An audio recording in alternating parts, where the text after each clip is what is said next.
Rumagasa ang kulay tsokolate na tubig sa dam ng National Irrigation Authority or Administration o NIA. Ang tubig galing sa bundok sa Bansalan, Davao del Sur. Nagmistulang waterfalls ang lakas ng pagbagsak ng tubig. Kasunod yan ng mga pag-ulan doon kahapon. Wala namang natanggap na ulat ng mga binahang barangay ang MDRMO Bansalan. Nagpaalala sila sa mga nakatira sa gilid ng ilog na maging alerto sa ulan.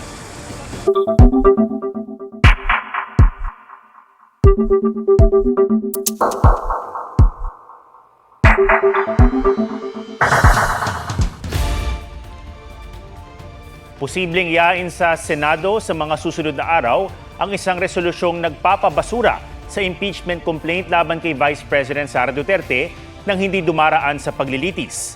Kasunod yan ng pag-amin ni Senator Bato de la Rosa na galing sa kanya ang kumakalat na draft resolution. Tinutulan niya ng ilang senador at House prosecutors. May report si Mav Gonzalez. May nakita na kayong ganung reso, sir? Noong una, patay mali siya pa, pero kalaunan, kinumpirma ni Senator Bato de la Rosa na sa kanya nang galing ang draft resolution na usap-usapan ngayon sa Senado. That's my own initiative. Hindi galing kayo sa akin. Ang laman nito, pagpapabasura sa impeachment complaint laban kay Vice President Sara Duterte nang hindi dumaraan sa paglilitis. Sa draft resolution na walang pirma at pangalan ng may akda, nakasaad na dahil hindi maaaring tumawid sa 20th Congress ang impeachment trial ng bise, wala ng oras ang kasalukuyang Senado para talakayin ang articles of impeachment dahil pa-adjourn na sila sa June 13. At dahil sa timing ng pag-transmit ng Kamara sa kanila ng impeachment complaint, dapat nang ideklara ng Senado ang de facto dismissal ng impeachment case. Tiwala si De La Rosa na makakakuha ng suporta ang resolusyon. Kung kailan niya ito ihahain, Meron pang gusto mag-input eh. Kung hindi ngayon, baka next week. Ang iba mga kasama namin, may mga ibang draft. So, siguro i-incorporate yun kung ano yung magagandang provision doon sa kanilang mga draft para mapaganda yung final version at magiging acceptable sa lahat. Pwedeng makuha ang suporta ng lahat, ng karamihan. sabi naman ni Senate President Cheese Escudero, ano mang kumakalat na resolusyon na wala namang author na pinakita lamang din sa akin ng media ay ika nga mere scrap of paper unless may mag-file niyan, unless may mag-author niyan, unless pagdebatihan niyan at unless pagbotohan niyan. agad nilinaw ni De La Rosa, walang kinalaman dito si Vice President Sara Duterte. Wala siyang pakialam dito. Si Senador Amy Marcos nabasa na raw ang mga draft resolution at humihiling siya ng caucus o pribadong pag-uusap ng lahat ng senador. There's so many options and so many malabo. Kaya gusto natin yung pinaka-sang-ayon sa batas at yung pinaka mabilis din. Kaya dapat pag-usapan ng maigi. Sa oras na maihain ang resolusyon at madala na sa plenaryo, pagbobotohan ng mga senador kung tatanggapin ito o hindi. Nauna nang sinabi ni Escudero sa anumang mosyon, masusunod ang kagustuhan ng mayorya na 13 o higit pang senador. Kung may kwestiyon, maaari itong iakyat sa Korte Suprema. Pero para kina Senador J.V. Ejercito at Alan Peter Cayetano, kailangang dinggin ng Senado ang impeachment case na mandato ng saligang batas. Walang choice ang Senado. We have to carry out our constitutional duty. Ang resolusyon, tinutulan ng ilang House prosecutors tulad ni Batangas 2nd District Representative Jervil Luistro, Bukidnon 2nd District Representative Jonathan Keith Flores at Manila 3rd District Representative Joel Chua. That is unconstitutional.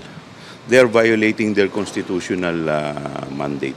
Mensahe naman ni incoming Party List Representative Laila De Lima na kasama rin sa House prosecutors. To the senators, enough with the dribbling. You are not the spectators. You are the court.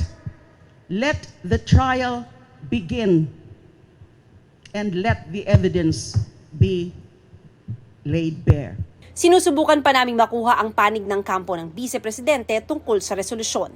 Pero sabi ni VP Sara, pinag-aaralan na raw ng kanyang mga abogado ang pagkwestiyon kung pwede bang ipagpatuloy sa 20th Congress ang kanyang impeachment trial na nagsimula sa 19th Congress. Kina-question din namin yan, yung pag-crossover from the 19th to the 20th Congress. Ang pagkakaintindi ko ay madaming procedural lapses na nangyari na labag sa konstitusyon. Mav Gonzalez, nagbabalita para sa GMA Integrated News. Babala, huwag gagayahin ang ginawang stunt sa motorsiklo ng isang menor de edad na lalaki sa Iloilo. Lubhang delikado ang ginawa niyang exhibition na nakaperwisyo pa sa mga rumesponde sa aksidente. May report si Kim Salinas ng GMA Regional TV. Nakadapa at tila nag-e-exhibition habang nagmomotorsiklo ang lalaking iyan sa Dumangas, Iloilo. Ayon sa kapitan ng barangay sa Dumangas, ipinadala sa kanya ang viral video dahil daw sa mala Superman stunt na ginawa ng lalaki, naantala ang pagresponde ng MDRMO sa isang aksidente. Nakibot sila nga, ginubertikan sila sang single.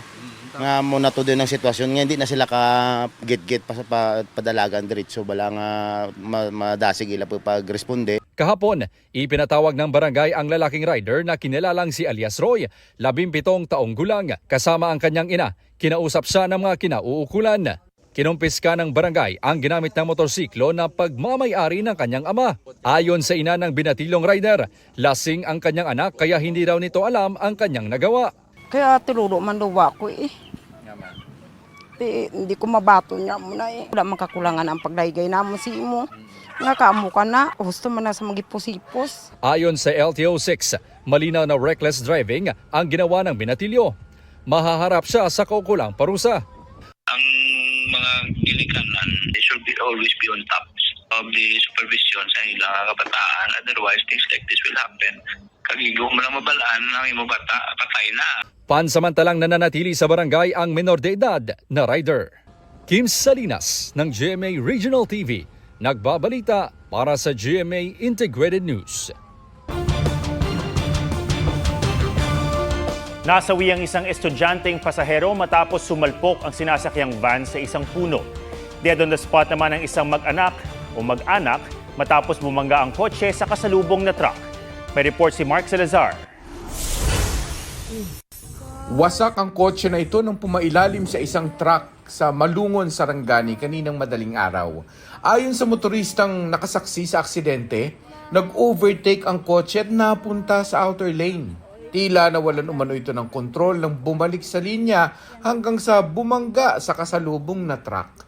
Mayroon dyan bagong asphalt na porsyon, nasa gitna ang asphalt. Then ang outer lane is yung simento. Nahulog ang kotse doon sa simento, din ibinalik. Kaya pumunta sa kabilang lane, yung linya ng 10-wheelers, yung truck. Dead on the spot ang pamilyang sakay ng kotse, kabilang ang 3 taong gulang na bata. Hawak na ng pulisya ang driver ng truck. Tumagilid naman ang ambulansyang iyan sa panulukan ng Rojas Boulevard at Mia Road sa Parañaque.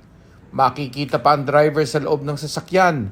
Inakyat ng mga rumesponding pulis ang ambulansya at tinulungan ng driver at medical staff na sakay nito. Mabuti na lang hindi sila labis na nasaktan sa aksidente. Patay naman ang isang estudyanteng lalaki matapos bumangga sa natumbang puno ang sinasakyang van for hire sa Tayasan, Negros Oriental. Kritikal ang lagay ng driver at 2 pang babaeng pasahero. Sa inisyal na investigasyon, posibleng nakatulog ang driver. Inaalam din kung may prangkisa ang van.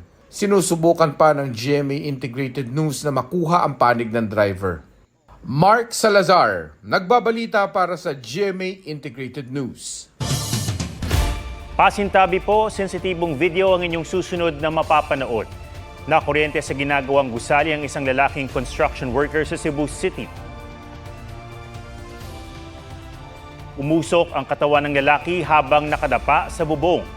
Hindi agad siya nilapitan dahil sa kuryente sa kanyang katawan. Maya-maya, makikitang namimilipit na siya sa sakit.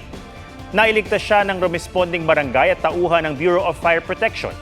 Ayon sa response team ng barangay, tumama ang bitbit na baka ng lalaki sa isang high-tension wire. Nagtamo siya ng 2nd-degree burn at nagpapagaling na ngayon sa ospital. Hindi nagbigay ng pahayag ang may-ari ng building na pinagtatrabahuan ng lalaki. Paalala ng otoridad lalo sa mga may ginagawa malapit sa mga kable ng kuryente, mag-ingat at umiwas sa mga high-tension wires o sumangguni muna sa mga electrician bago ito galawin.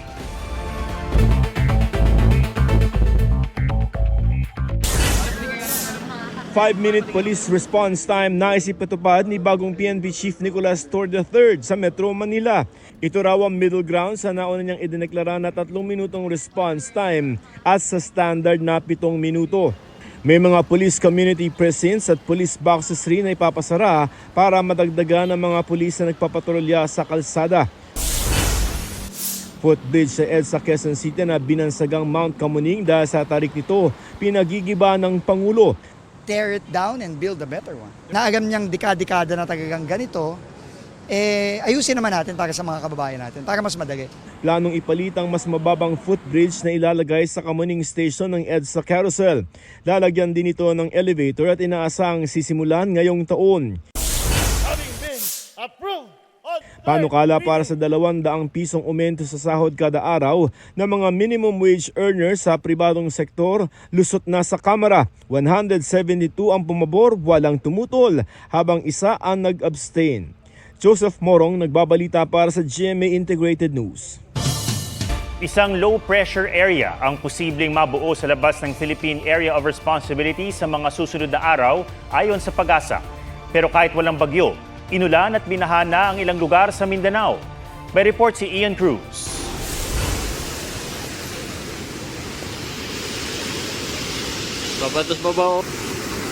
Umapaw na ang ilog sa bahang ito ng National Highway sa San Fernando, Bukidnon kahapon. Ang ilang motorista matapang na lumusong sa rumaragasang baha na inabot ng 1 oras bago humupa. Sa Palimbang, Sultan Kudarat, malakas din ang pagragasa ng baha sa kalsada. Maraming bahay ang binaha. Sa Kalinan, Davao City, kahit hanggang binti na ang baha, tuloy pa rin sa pamamasada ang ilang sasakyan. Inabutan na rin ng tubig ang ilang establishmento. Sa Malapatan, Sarangani Province, nanawagan ng ilang residente na makumpuni na ang nawasak na riverbank doon. Ayon sa Pag-asa, ang muling pagbabalik ng Intertropical Convergence Zone o ITCZ ang nagdulot ng masamang panahon sa ilang bahagi ng Mindanao.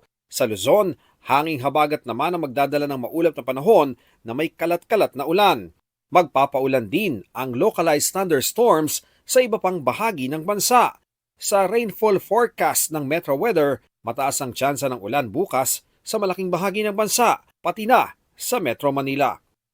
Ayon sa Pag-asa, isang low-pressure area ang posibleng mabuo sa silangan ng bansa sa mga susunod na araw. Ngayon, mababa raw ang tsansa nito na maging bagyo. Ian Cruz nagbabalita para sa GMA Integrated News. Biyayang may tuturing ng mga residente sa tabing dagat sa Bangi, Ilocos Norte ang napakaraming isdang inanod sa Pampang. Tumatalon pa ang maliliit na isdang monamon. Kaya tila tumatalon din sa tuwa ang mga residente dahil may pang-ulam na raw sila. Pinagpiestahan at kanya-kanya silang hapon. Pati mga bata namulot din. Sa unang tingin, di mapapansin ang mga isda sa buhangin kaya gumamit na sila ng mga flashlight. Huwag magpahuli sa mga balitang dapat niyong malaman. Mag-subscribe na sa GMA Integrated News sa YouTube.